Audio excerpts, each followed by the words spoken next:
Bill Spencer stood frozen at the edge of the living room, eyes locked on the figure sprawled across the cold marble floor.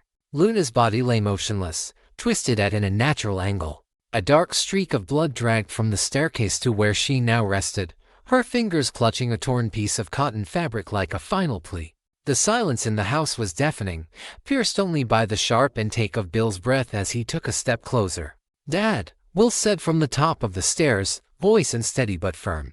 She slipped. "I swear." Bill turned slowly. His youngest son, face pale, stood with one hand braced on the banister, the other trembling at his side. "She fell," Will repeated. "I tried to stop her, but the scene spoke louder than Will's words ever could." Bill's eyes flicked to the bruising on Luna's neck, vivid purple welts in the shape of fingers. The fabric in her hand dripped, gripped tight even in unconsciousness was damning. Nothing about this looked accidental. Bill's instincts kicked and called 911, get her help, make it right. But a father's love clawed at those impulses. What had Will done? What had really happened here? He dropped to his knees beside Luna, checking her pulse. Faint. Still alive. Relief surged through him like a wave, but it was instantly crushed by panic. He didn't understand how had it come to this. Katie arrived moments later, the back door slamming behind her. Her eyes landed on Luna, and then flicked to Will. She rushed to her son, hands grabbing his arms, checking for blood, injuries, anything. "What happened?" she demanded. Will repeated his claim, but Katie's eyes weren't on him, they were on Bill. "Do we have security footage?" Bill hesitated. Of course they did. Every inch of the property was wired, including the stairwell. But he didn't answer. "Bill," Katie pressed, low and urgent. "What's on the cameras?" He didn't know yet. And part of him didn't want to. Because if the footage confirmed what the scene suggested, then this wasn't just a tragic accident. It was assault. It was Will's future gone. Katie's mind was already moving. If she attacked him, if it was self-defense, then why's the bruise on her neck? Bill snapped, guilt-laced with anger. Why is she holding a piece of his shirt? Katie looked at Will. The boy said nothing. "She's alive," Katie said at last. "There's still time to fix this." If it was an accident, Will stood, fists clenched. "We call an ambulance. Now." "But the rest, the footage, the police, everything else, we need to be smart." Katie didn't nod, but she didn't argue. She crossed the room and reached for her phone. Behind her, Will sank to the floor, face blank, as if he already knew that the real fall had only just begun. Word spread fast. Too fast. By the time Luna was stabilized in the hospital, Ridge and Brooke had already caught wind of it. They stormed into Spencer Publications with one goal: the truth. "Don't play dumb, Bill," Ridge barked. "We know you've got security footage. We know Luna was at your house last night. And we know she didn't just fall." Brooke's voice cut sharper. "She has bruises. Defensive wounds." The doctor said someone grabbed her. Katie stood protectively between them and Bill, arms folded. "She fell." That's what Will said. And she hasn't said anything different. She hasn't said anything because she's unconscious. Brooke shot back. "Don't you dare try to spin this." Bill raised a hand. "You want the footage? Fine. You'll get it. But don't come in here acting like you've got all the answers." Ridge stepped forward. "The second Luna wakes up, we will have the answers. So if you're protecting your son, now's the time to stop." They left with fire in their eyes, and Bill knew the fuse was lit. Back home, the walls were closing in. Katie was desperate to shield Will from everything: the cameras, the press, the inevitable police questions. But every lie stacked like bricks in a cell they were building around themselves. Will barely spoke. His eyes stayed distant. Guilt clung to him like a second skin. And still, Bill hadn't watched the footage.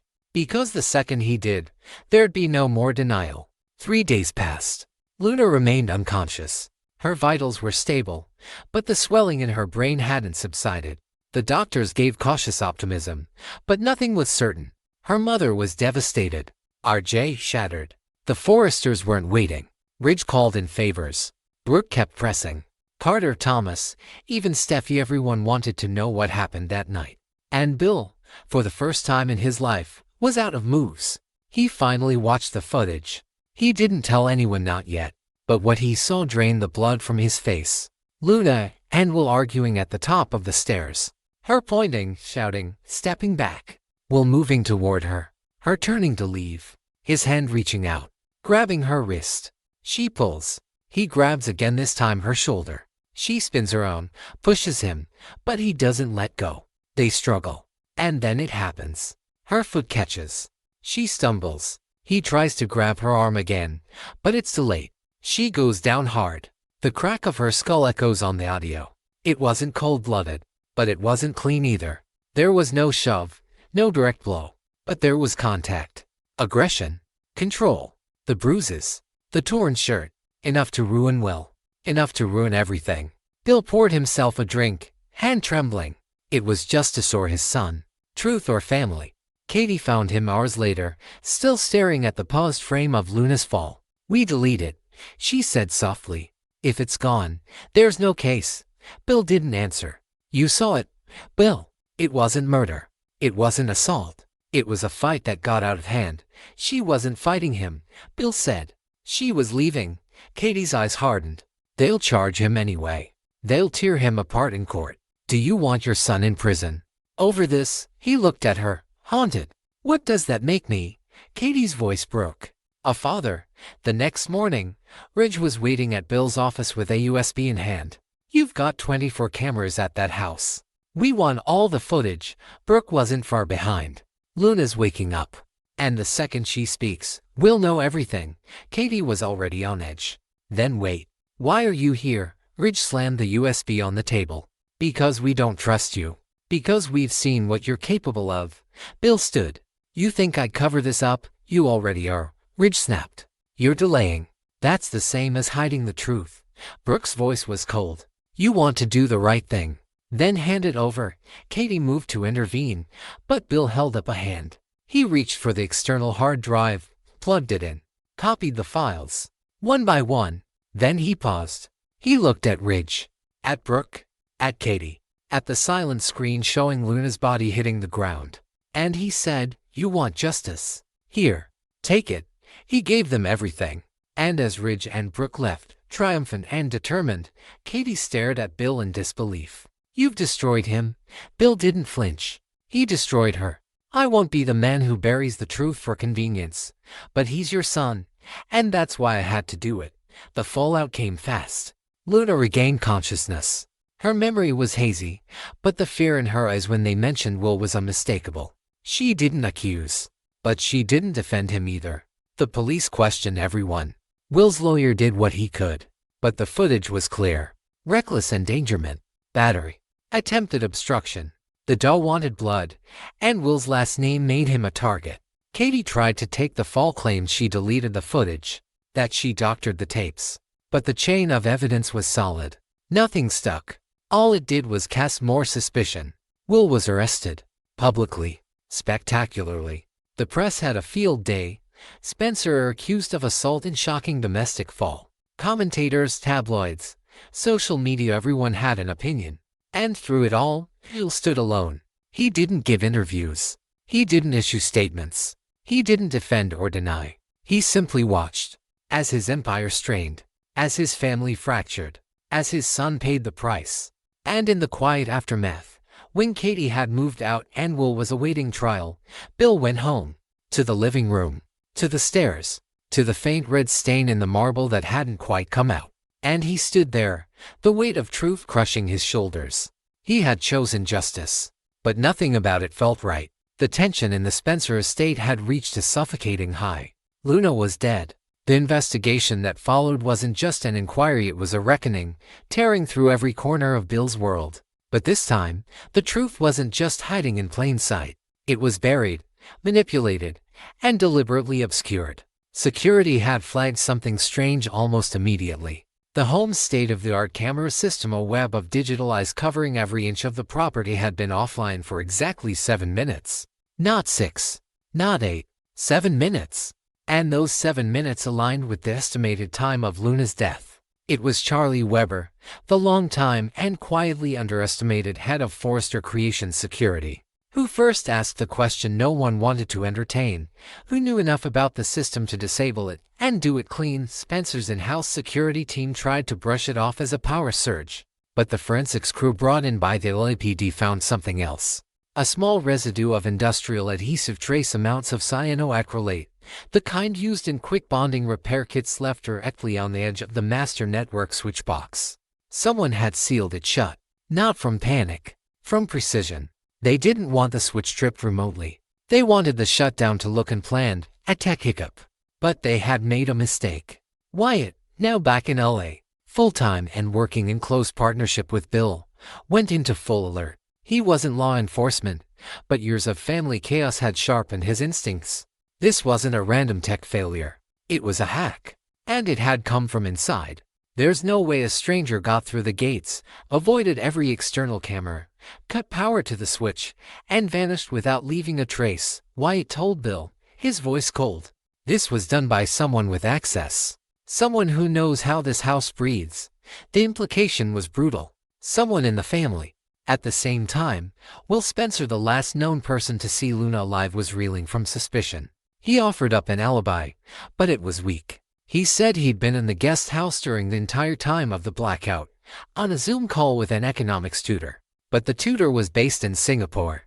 The timestamp was wrong. The video footage he provided cut off right when the blackout started.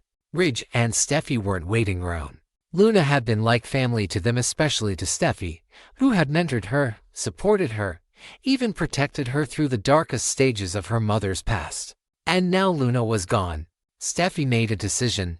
If Bill wouldn't hand over every frame of surveillance footage, she'd find a way to get it herself. That's when Charlie stepped in. He knew cloud backups existed. Every Spencer device was backed up redundantly, including security camera feeds.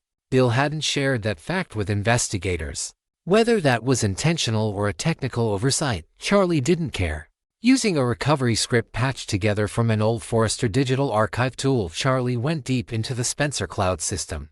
Most of the footage from that night was corrupted, overwritten, or missing entire frames. But deep inside the cloud redundancy structure, he found a partial video fragment, labeled by the backup system as Outdoor Unit 3B, the rear veranda. The file was incomplete, scrambled, but Charlie got it stabilized. And when he played it back, Steffi stood beside him in the dark security room at Forrester, barely breathing. The clip began mid-motion. The rear porch. Moonlight through the slats. Luna, standing near the railing. Arms folded, defensive. Will, facing her, talking. Animated. No audio. Just body language. Luna took a step back. Will reached forward, grabbing her wrist. She pulled away, shoved his hand off. He stepped in closer. She turned, but he grabbed her again, this time by the shoulder. She pushed hard. He stumbled back, but then lunged forward, both hands catching her arms. They struggled. One misstep. Luna slipped. Her head struck the edge of the stone railing. Her body collapsed onto the wooden deck. Still, Will didn't move for 5 seconds. Then he dropped to his knees. The footage ended. It wasn't a murder, but it wasn't clean either. It was reckless. It was physical. It was real. Steffi stepped back from the screen. She didn't cry. She didn't scream. She took out her phone and called Ridge. "We have the footage," she said simply. "We have it all." Back at Spencer Publications, Bill was in his office when the door slammed open. Steffi. Charlie followed behind, flash drive in hand. "We know what happened," Steffi said. "We saw it." Bill didn't speak. He didn't ask what they meant. He knew. "Why did you hide the cloud backup?" she demanded. "Why didn't you tell anyone the cameras had redundancy?" "I didn't think there was anything to find," Bill lied. "Then you didn't want to find it," Steffi snapped. Charlie stepped forward and laid the flash drive on Bill's desk. "This goes to the police by morning. If you want to do it yourself, you've got the night." They left without another word. Bill stared at the flash drive for a long time. Then he picked it up. He didn't plug it in. He didn't need to. He could already see Luna's body on the veranda. He could already hear the fallout coming like thunder. This wasn't about guilt anymore. It was about the chain of consequences that had been set in motion from the moment Luna crossed that threshold. Outside, Wyatt sat in his car, watching the gates. He didn't go inside. He didn't ask questions. He just waited. Because something didn't add up. Yes, the footage showed Will and Luna. Yes, it showed the fall. But why the 7-minute blackout? Why cut the cameras at all, unless you knew something was about to happen? And if Will wasn't capable of cold planning, then who was? Katie. No. She was emotional, reactive, maternal, not surgical. But someone had sealed that switch. Someone had taken control of the system. And that someone hadn't come forward yet. The clip was real. The death was real. But the truth behind it all, still hiding in the cracks. The storm was far from over.